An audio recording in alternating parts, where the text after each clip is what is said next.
My grandmother was a woman who could outwit a parliament and smile while doing it. She was 81 years old, had buried 2 husbands, and still wore her pearls to breakfast.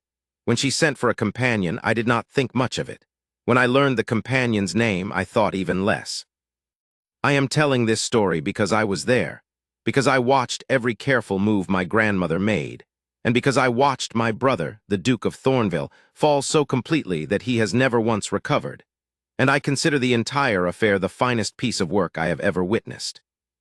My name is no matter.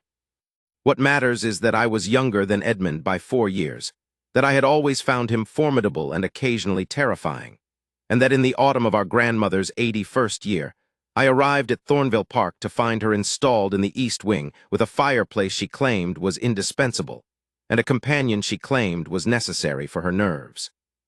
Her nerves, I should note, had never in living memory troubled her. The companion's name was Miss Wren Calloway. She arrived on a Tuesday, which I know because Edmund arrived on a Wednesday, and I was sitting with our grandmother when the carriage brought Miss Calloway up the drive. Grandmother set her teacup down with a small, satisfied sound I did not then understand. "Is she pretty?" I asked, because I was 26 and my grandmother always appreciated directness. "She is something better than pretty," grandmother said, and picked up her cup again. I watched Miss Calloway come down from the carriage. She was slight and brown-haired, with a plain traveling cloak that had been mended at one cuff. She moved quickly, without fuss, and when the footman took her bag she thanked him by name, though she had never been here before. She must have learned it from the coachman on the road. I noticed that. Our grandmother watched her come up the steps, and the satisfied sound was very nearly a smile. Edmund arrived the next morning. He had been called home from London on the grounds that grandmother's health was declining. I had been called on the same grounds 3 weeks earlier and had found her in the garden with a pruning shear, trimming her roses at speed. I had said nothing because I was not a fool. Edmund, arriving a full month into the arrangement, had had no time to develop such wisdom. He was in those years the most feared man in the county. I do not say this to flatter him. It was simply true. He was tall, dark-haired, broad in the shoulder, with a jaw like an architectural feature and eyes that had reduced more than one London solicitor to stuttering. He had inherited the title at 22, had managed the estate, the debt our father left, and the family name all at once, and he had done it without softening. He was not cruel. He was simply certain and complete and slightly terrifying, and he had decided, somewhere in the course of managing everything, that he did not need anyone. He found our grandmother sitting up in bed at 10 in the morning, eating toast and looking entirely well. "You summoned me," he said. "I did," she said. "Shut the door, Edmund, you're letting the draft in." He shut the door. He stood in the middle of her room looking at her, the color in her cheeks, the toast, the complete absence of any medical figure, and said nothing for a full moment. "You are not ill," he said. "I am 81 years old," she said. "That is itself a kind of illness. Sit down. Have you met Miss Calloway yet?" He had not. He met her at luncheon. I was present. I have reason to remember it precisely. She came in from the garden with a smear of ink on her left hand. Grandmother had set her to cataloging the library, which had not been catalogued in 30 years, and stopped just inside the dining room door when she saw Edmund. The stop lasted less than a second, and then she continued to her chair, set her napkin in her lap, and said very composedly, "Your Grace, I'm Wren Calloway. I apologize for the ink." Edmund looked at the ink. He looked at her. He said, "Miss Calloway," as though the name required some consideration, and sat down.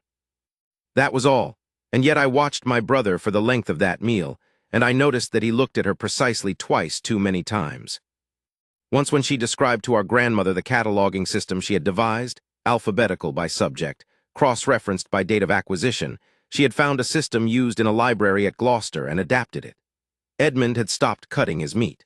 Once again when she made a dry observation about a particularly dismal book she had found on the art of conversation, and whether the author had ever attempted the practice himself. Edmund did not smile. But the corner of his mouth moved, and then he made it stop. "She is intelligent," he said to me that evening, in the manner of a man filing a neutral observation. "She is," I agreed. "How long has she been here?" 3 weeks. He said nothing more, but he did not leave for London the next morning. He did not leave at all. What followed was not the thunderclap variety of falling in love that one reads about in novels. Edmund did not declare himself on a cliff. He did not ride dramatically through rain. What happened was slower and, I think, more devastating, because it was the kind of thing he could not see until it had already happened to him. He joined the library project. That was the first sign, and I remember my astonishment when I passed the library door on the third morning and found them both inside, Edmund with his coat off, his cravat loosened, shifting a pile of heavy ledgers from a high shelf, while Miss Calloway stood below him passing them down and making notes in a hand so rapid it was nearly illegible. They were arguing pleasantly about whether estate records ought to be catalogued separately from the domestic ones or intersected, and Edmund was maintaining the position that intersection was inefficient, and Miss Calloway was explaining in careful, even, fully unintimidated terms why he was wrong. He was, I should mention, the Duke of Thornvale. People did not explain to him that he was wrong. I watched through the doorway for a full minute. Neither of them noticed me. It went on like that, morning sessions in the library which stretched longer each day. Arguments about cataloging that became arguments about everything. The management of the North tenants, which she knew something about from her father's property before it was lost. The proper care of an aging house, which she knew something about from 3 years in a succession of other people's establishments. The correct method of convincing a stubborn octogenarian to rest, which she knew something about from 3 weeks with our grandmother. Edmund listened. This was, in itself, remarkable. He was not in the habit of listening. He was in the habit of deciding and then acting and then not revisiting. He listened to Miss Calloway with an attention that was almost physical, and she seemed entirely unaware of it, because she was busy talking, and because she had no reason yet to believe that it mattered. I found my grandmother one afternoon, sitting by her window, doing absolutely nothing wrong. "She doesn't know what you're doing," I said. Grandmother looked up at me with her clear gray eyes. "She is beginning to know," she said. "It is your brother who doesn't know, which is the more interesting problem." I sat down. "Did you actually summon her for a companion?" "I summoned her," grandmother said, "because I met her father 18 years ago when she was 3 years old, and I thought then that she was the finest child I had ever met. When her father's estate was lost 6 years ago and she went into service, I kept my eye on her. I have been waiting for Edmund to be ready. He was not ready at 30. He was not ready at 32. He is 34 now, and he is running out of time to be ready, so I made a decision." She picked up her embroidery with perfect serenity. "You could simply have told him," I said. "And he would have felt managed," she said. "And he would have refused on principle. Your brother has a great deal of pride, my dear. The trick is not to challenge it. The trick is to remove it from the equation entirely." She pulled a thread through. "She challenged it for me," she added with satisfaction. She was right, that was the thing. Miss Calloway had never set out to charm Edmund. She had set out to catalog a library and do her work well. The charm, if that was even the word, was the byproduct, and it was entirely accidental, and it was precisely because it was accidental that it reached him at all. The evening it changed was a Tuesday in October, 2 weeks into Edmund's unplanned extension of his visit. There was a dinner. Our grandmother had arranged it without explanation, as she arranged everything, with the air of someone tidying a room that happened to contain people. The neighbors came. The Ferrars from the house at the crossroads, old Sir Thomas Welland, and the Holloways from the eastern edge of the estate. With them came Mrs. Holloway's niece, a Miss Sophronia Bassett, who was very beautiful and very aware of it, and who had apparently made up her mind some time ago that Edmund was the appropriate target for her awareness. I watched it happen from across the table. Miss Bassett was seated near Edmund. She said something to him that made him look polite and distant, which was his face for situations he found tiresome. He was looking across the table, not toward me, not toward grandmother at the head, toward the end where Miss Calloway was seated between Sir Thomas and Mr. Ferrar, doing what she always did when she was at a table. Listening, drawing people out, making Sir Thomas laugh with something too quiet for me to hear. She had a way of giving people the full weight of her attention that made them straighten slightly, as though they had been given something they hadn't expected. Miss Bassett said something else to Edmund. He answered her abstractly. He was still looking across the table. And I watched him see it. The moment when a man realizes what he's been looking at and understands that it has been happening for longer than he knew. His face did something I had never seen it do. Not an expression exactly. more the absence of his usual control for the space of 3 seconds before the control returned. After dinner, the gentlemen joined the ladies, and Edmund crossed the room and sat down next to Miss Calloway with such directness that Sir Thomas, mid-sentence to her, simply stopped and looked startled. She looked startled, too. She was not used to his moving toward her with so little ceremony. "Sir Thomas," Edmund said, "you were at Harrogate in the summer, I believe. I've been meaning to ask you about the roads." Sir Thomas, thus addressed by the Duke, was entirely happy to be consulted on the roads, and drifted into conversation with old Farrar on the other end of the sofa, and Edmund was left beside Miss Calloway with the particular unapologetic smoothness of a man who had just done something deliberate and had no intention of explaining it. "That was very tidy," Miss Calloway said quietly, looking forward at the room. "I don't know what you mean," Edmund said, in a tone that indicated he knew precisely what she meant. She looked at him sidelong, a small pause. "You've been very kind," she said, and the word came out careful, as though she was finding her footing, "about the library. I know it isn't part of what brings you here. I'm grateful for it."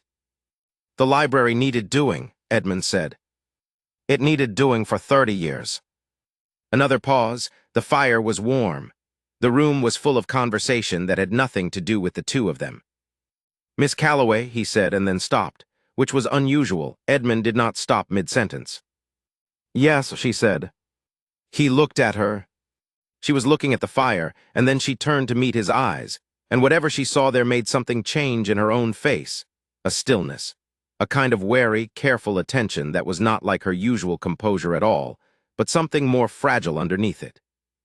"I am not kind," he said. I find your company." He stopped again. I was watching from 3 chairs away, and the effort it cost him to say the next thing was visible. Edmund, who decided everything. Edmund, who was never uncertain. "I find it worth having," he said finally. "I find it worth a great deal, actually." She didn't move for a moment. Then she said very softly, "I see." And then Miss Bassett's laugh cut across the room at some volume, and Edmund's jaw tightened, and the moment ended. But it didn't end. That was the thing. What had been said could not be unsaid. He came to her in the library the next morning. I was not there, but she told me afterward. She told me because I asked directly, and she was honest, which was one of her persistent qualities. And she said that he came in and did not speak for a moment, and then he said, "I have not handled this well. I am aware of that." "Handled what?" she said. "You know what," he said. And she said, "I'm a companion, Your Grace. It is not a thing that requires handling." "No," he said, "it is not, and that is part of what I am trying to say to you, and I am not saying it well." He was quiet. "You are not simply a companion. You have not been simply anything since the first day, and I have been treating you as though the situation were ordinary. When it is not ordinary, you are not ordinary." She looked at him. He was looking at the wall of ledgers they had catalogued together, not at her, with the expression of a man who has arrived somewhere without entirely intending to, and is now required to deal with the consequences. "I do not say that as a compliment," he said. "I say it as a fact. You are." He stopped again. "I am apparently incapable of completing sentences on this subject." She laughed. It was a small sound, not at his expense, just surprised. And he turned to look at her, and his expression when he did was something I have never seen on my brother's face before or since, undefended. "May I ask you something honestly?" she said. "Yes." "Has your grandmother spoken to you about me, in any deliberate way?" A pause, then, "No." "Has she spoken to you about any arrangement or any?" "No," he said again, and then more slowly, "Should she have?" Miss Calloway looked at him for a long moment. "I don't know," she said, which was, I believe, entirely true, because she didn't know, at that point, all of what our grandmother had done. She only knew that Edmund's arrival had not been quite accidental, and that the library project had been suggested by our grandmother with a particular purposefulness, and that she was not so unworldly as to be unaware of what it meant when a duke cleared his schedule repeatedly and kept finding reasons to stay. "I am not," she said carefully, "in a position where I don't want you to feel that you are under any." "Wren," Edmund said. It was the first time he had used her given name. She stopped. "I am 34 years old," he said. "I have managed this estate since I was 22. I have made a great many decisions, most of them correctly. I am not under any compulsion. I am standing in this library because I want to be standing in this library, and I am saying this to you because I want to say it to you. And if you tell me that my position, the estate, the title, the difference between your situation and mine makes what I am saying impossible or unwanted, then I will respect that. But I will not pretend that I have not said it. She was very still. It is not unwanted, she said at last. He let out a breath. I believe it was the only audible breath he had drawn in some minutes. My grandmother, he said then, is going to be insufferable. She has already been quite insufferable, Miss Calloway said. She told me 3 days ago that I was very good for the East Wing and that she hoped I would remain. I thought she meant as a companion. Edmund looked toward the window. Then he looked back at her with the expression of a man arriving at a conclusion he should have reached considerably earlier. She did not mean as a companion, he said. No, Miss Calloway said, I don't think she did. He was quiet, and then he said, well, she is right, which I will not tell her. She will know anyway, Miss Calloway said. Yes, Edmund said, she always does. I went to our grandmother that afternoon. She was sitting by her window again, doing something with embroidery that she had been doing with embroidery for as long as I could remember. He's spoken to her, I said. She set down the embroidery. She looked at me with those clear gray eyes. She said nothing for a moment, and then she smiled, the real smile, not the polite one, the one I had seen perhaps twice in my life. And it transformed her entirely into something that had once been a young woman who believed in love and had never quite stopped. Good, she said. He says he won't forgive you for it, I said. He will forgive me for it the day he is happier than he has ever been, she said. Which will be quite soon, and I expect him to say nothing about it and to be polite at Christmas, which is all I ask. She picked up the embroidery again. Edmund proposed formally 3 weeks later, in the library, which none of us were entirely surprised by. Our grandmother received the news with a serenity that was, I thought, just slightly too practiced to be real, the serenity of a woman who had known the answer to a question long before it was asked, and had merely been waiting for everyone else to catch up. Miss Calloway Wren said yes. She said it clearly without hesitation, which was entirely characteristic of her. Edmund, as predicted, did not forgive our grandmother. He also brought her a very fine shawl from London, the kind she had admired once in passing and never mentioned again, which she received without comment, and which she wore every day for the rest of her life.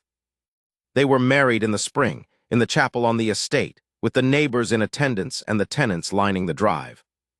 Wren wore ivory with a narrow lace border that had been our grandmother's, which our grandmother had offered, and Wren had accepted with a composure that nearly concealed how moved she was. Edmund stood at the altar with his usual straightness, and when she came down the aisle, he watched her with an expression I have tried many times to describe and cannot improve upon, like a man who has won something he did not know he was competing for, and is only now beginning to understand the size of it. They said the words, the vicar was prompt. Edmund slid the ring onto her finger with a steadiness that was entirely Edmund, and then he looked at her, just at her, no one else in the room, and she looked back at him, and there passed between them something too small for anyone else to see clearly and too large to be mistaken for anything but what it was. After the ceremony, in the receiving line, our grandmother accepted congratulations with a gracious warmth that gave nothing away. I stood beside her for a time and watched her watch Edmund and Wren move through the room, Edmund with his hand at her back, Wren tilting her head toward something he said, laughing at something only the two of them heard, and our grandmother's expression was peaceful and complete. You planned all of this, I said very quietly so only she could hear. I created conditions, she said. They did the rest themselves, they always do if the conditions are right. You are a terrifying woman, I said. I am an old woman who loves her grandson, she said. The distinction is smaller than you might think. Wren found me later, near the end of the evening, while the musicians were playing, and Edmund was occupied with the East tenants. She stood beside me and looked out at the room. He told me once, she said, that he came back from London because of your grandmother's health, that he hadn't intended to stay. He had not, I agreed. I didn't either, she said. She was quiet for a moment. Do you think she knew? I thought about the satisfied sound of the teacup, the catalog project offered on Wren's second day. Edmund summoned precisely 3 weeks in, after the ground had been prepared. The dinner with Miss Bassett, I had wondered about that one, and had come to believe that our grandmother had arranged Miss Bassett's presence deliberately as a kind of mirror, to show Edmund what he was not interested in precisely when he needed to understand what he was. "Yes," I said, "I think she knew from the beginning." Wren laughed softly. "I should be indignant," she said. "Are you?" She looked across the room to where Edmund was speaking with an elderly tenant, and the tenant was nodding, and Edmund had his hand on the man's shoulder with that rare warmth he reserved for the people of the estate who had worked it longest, and his face was open in a way it never quite was in London. "No," she said, "I am not indignant at all." He found her then, as he always did, by some internal compass that had been calibrated to her, it seemed, since October. He crossed the room without hurrying and arrived at her side and said something low, and she turned to him, and the look they exchanged was so private and so complete that I turned away with the sensation of having seen something I was not meant to see, which is exactly as it should be. I thought of our grandmother's voice. I created conditions, they did the rest themselves. I looked for her and found her in her chair near the fire. The shawl Edmund had brought her around her shoulders, watching the two of them with that peaceful, complete expression. And she met my eyes across the room and lifted her chin in the smallest imaginable gesture of satisfaction. She was right about all of it. She had always known she would be. Edmund never forgave her. Edmund was also, for the rest of his life, the happiest man I had ever known. He understood, I think, the relationship between these two facts, though he never said so. He was polite at Christmas,